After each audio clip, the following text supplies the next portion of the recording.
All right, so today, this is a common scenario we come across. Let's say I have an employee that's locked for payroll. So Eli Stone, for whatever reason, he has an issue, so we've locked him out of payroll. We might want to suppress this employee from other alerts.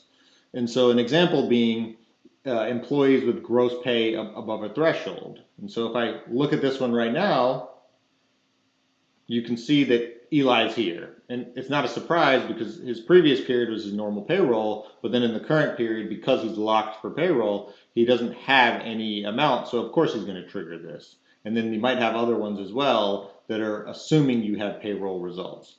And so what we built is within managed configuration, we've added the ability to do filters, and one of them being remove locked employees.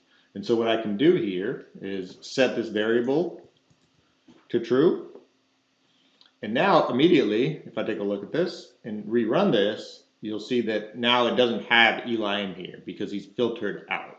So it's just Jeff Hill. And so that way, if I look at Eli, and I'm looking at his detail for locked, we do have other validations that he's triggered, including employees that have not been accounted to and employees with gross pay. So for any alert like these two, where you don't want them to trigger when someone is locked for payroll, we can do that simply by adding this variable to that alert. So we've created this filter, removed locked employees.